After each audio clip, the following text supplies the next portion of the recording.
A soldier marched in, and I can identify him as being a soldier, although I didn't see him, because of his boots. The policemen had, much lighter footwear. But the soldier marched in, a rifle was cocked, and out of the corner of my right eye, I could see, a young fellow who had been sitting on my right. The rifle came to the back of his head, and there was a click. Well, the silence in that room was such that this click shattered the silence, and this young fellow fell off the seat screaming. Tony Rosato, a Belfast student, is only one of several people who've claimed that British troops have used torture in the internment camps in Northern Ireland.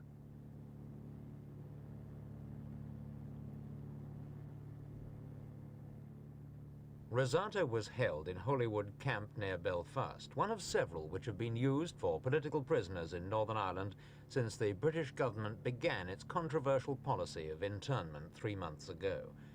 There are now something like 12,000 people held in camps like this throughout Northern Ireland.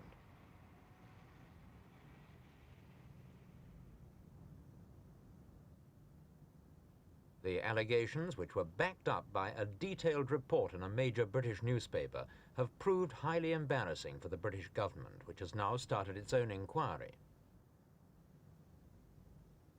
Roving Report asked Tony Rosato for details of just how bad things were for him in Holywood. The real pressure upon me came when I was taken from an interrogation centre into the detention centre, where one did face and experience the brutalities, either physical or psychological. What evidence did you see of these claims of bags over people's heads and whining noises in their cells? I actually did witness this. One fellow, I heard soldiers marching in, and I heard them rustling something which I now know to be a paper disposal sack. This was placed over this fellow's head, and the soldier, I did see this. When they were marching out, the soldiers marched clearly through the door, but they put this fellow straight into the wall. And then they started cursing at him, and they kicked him about his ankles and said that it was his fault that he had done this. On several other occasions, prisoners who were forced to polish floors were kicked off their knees and onto their back. One young fellow, I say perhaps 18, 19, this happened to him 5 or 6 times while I was watching. And the effect that this had on me, as well as him, was, was just exactly what the police wanted. Mr. Rosato, why should anyone believe what you're saying? Because you do not respect the police, you do not respect the authorities here. I will admit this, but previous to my detention, I had read many stories and heard on television similar allegations of brutality. Now, I did not believe those myself. I honestly thought that it was cheap propaganda or someone cleverly trying to discredit the security forces. But now, I have experienced this, and I find even when I've related these experiences to my mother, she's found it very hard to believe. I in fact just ask those people watching this programme to accept me at my word. I would not like anyone to have to experience what I have. Why in the first... Patrick Shivers was also interned for a time at Holywood. His allegations were even more harrowing. 2 people behind me seemed to be, there was no word spoken, just seemed to put my hands up above my head, stretched out, and my legs stretched out until I could feel my legs nearly splitting. And my fingers were just touching the wall. And I was kept there for, it could be for hours, until the blood just lost the feelings in my fingers. And my toes started to, no feeling in my feet, like. And I started to slide, my face hit the wall, and as soon as that happened, somebody come in behind me. I started to hammer my fingers until the sort of a feeling came into me again. The same thing happened again over and over until I sort of collapsed down. Then somebody come, I remember, and they felt my wrist, and then I was set up again, and I started to pray very hard. But why should anyone believe you? Because you are a Republican, you say you want a united Ireland. You have no respect for the Constitution here. Why should anyone believe you? Well, there's only, I think that most of the people believe me. The only one that doesn't believe me is Mr. Falconer and his government. The authorities claim that internment is absolutely vital to security operations. The 14,000 troops now in Ulster, they say, would have an even more difficult job keeping law and order without it.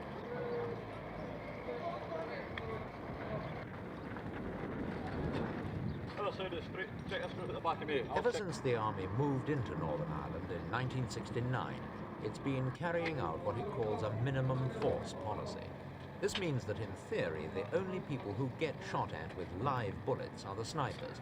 Petrol bombers are shot with rubber bullets, and stone throwers are dispersed with water jets and tear gas. Despite the existence of measures forbidding assemblies, the troops have been ordered not to interfere with civilian gatherings, no matter how noisy they are, provided they remain peaceful.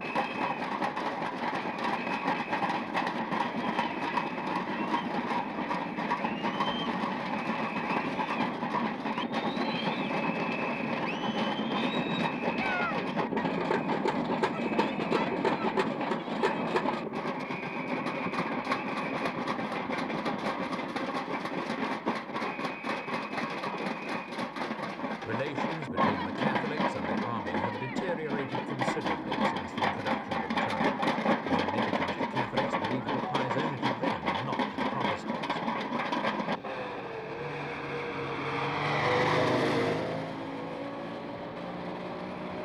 The situation is now so bad in some Catholic areas of Belfast that even scout cars and personnel carriers have to patrol the campus.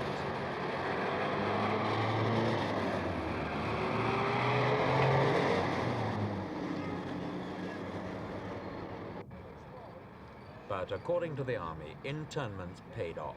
They say it's reduced the numbers of IRA gunmen still at large. Not everybody would agree with that assessment. It's significant that twice as many people have been killed in the 3 months since internment was introduced than in the previous 3 years of the Troubles.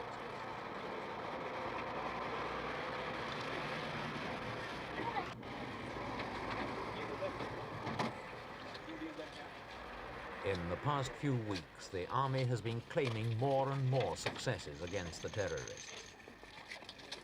This raid by the Black Watch on a house in the Short Strand area of Belfast produced 2 Thompson machine guns and 200 rounds of ammunition.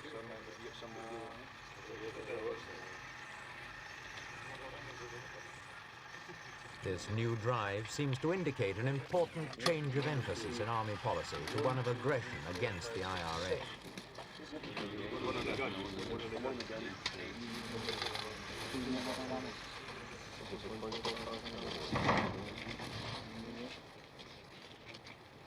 Patrolling the 300-mile frontier between Northern Ireland and the Republic of Ireland is another important part of the Army's operations. The main job here is to stop the smuggling of arms and explosives across 160 unclassified border roads, and the Army's been systematically blowing up the roads to make smuggling more difficult. 140 pounds of plastic explosives were enough to destroy this one in County Tyrone.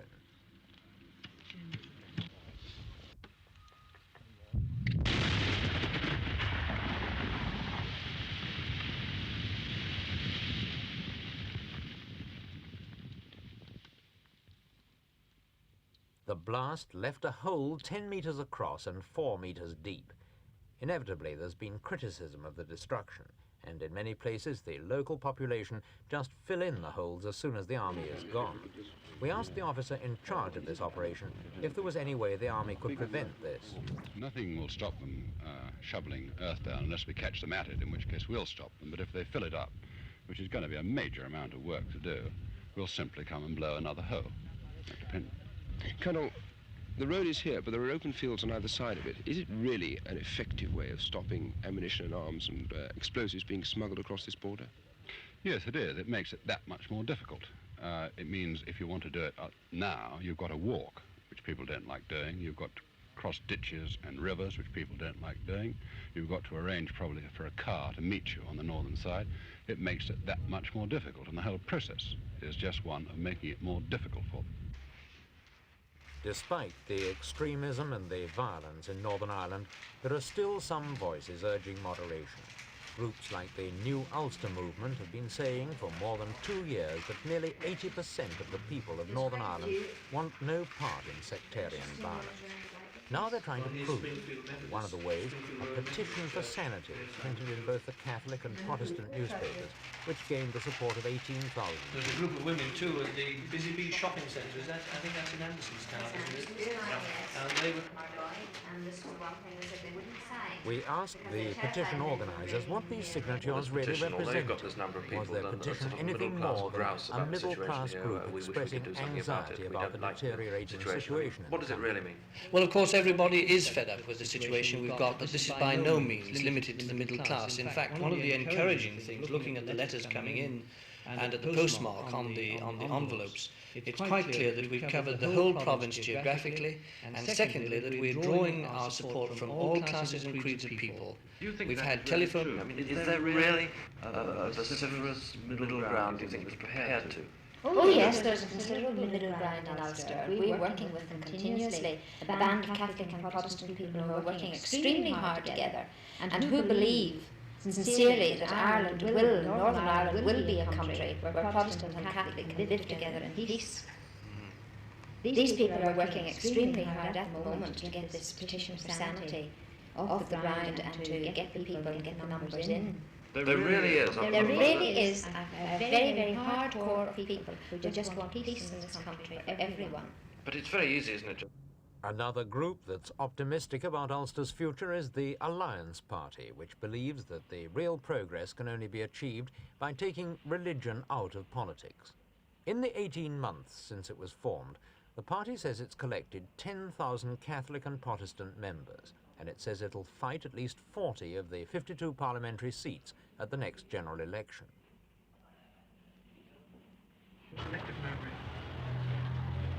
But to be a moderate in Ulster these days can be a severe test for anyone.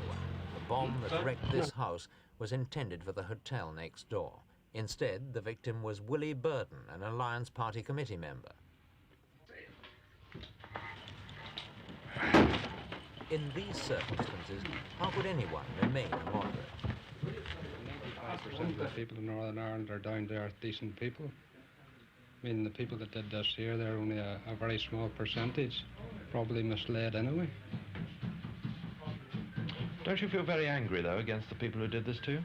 Well, angry, but more sorrow for them, because after all, the man that did it, I mean, he doesn't, I mean, maybe realizes what he's doing, but it's more forgiveness rather than hate. But in a context like this, when your own house has been bombed, can you still really remain a moderate?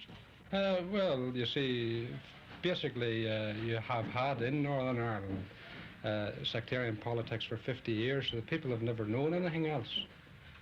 In other words, the Alliance Party is really the first large organisation which is going to offer this to the people in the future.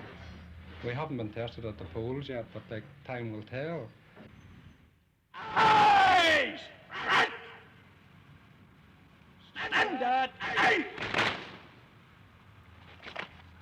Individual examples of self-control and moderation will be largely useless without an impartial police force.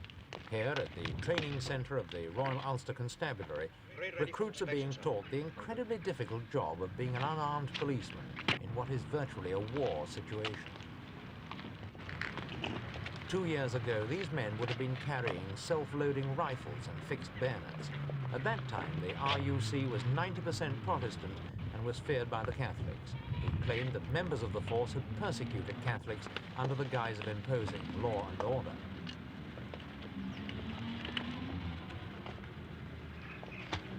Number 4 squad. Squad shun. Now the arms have gone, and with the help of a greatly increased female contingent, the RUC is turning itself into a wholly civilian force containing Catholics as well as Protestants. What was it that made you decide to join the RUC? Well, at school there was a recruiting drive by the RUC, and at that time I was very interested, but I went on to do exams and later on to insurance company. It was mainly the troubles, you know, in the last few years that have spurred me on to further my ambition to join the police. Well, the troubles have encouraged you to become a policeman? They have. I've wanted to join the police and this put the cap on.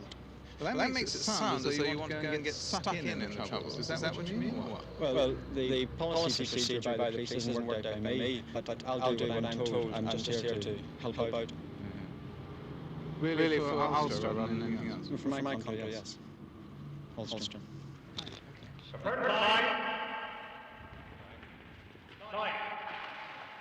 Morale in the force was low at first following the disarmament, but things have improved a lot since then, and in spite of the deterioration in the security situation, recruitment to the RUC has been coming along satisfactorily.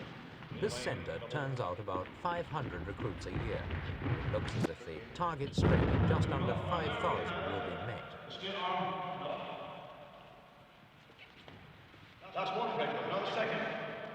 Sorry, catch you by the throat again. Swing over there. Over. Come back up. In the absence of weapons, the combat sessions in the gym have become doubly important. Your own forearm, that is. That's the idea. 6 members of the force have been killed so far this year, most of them since Britain began its policy of return. A total of 9 have died since the troubles began in 1969.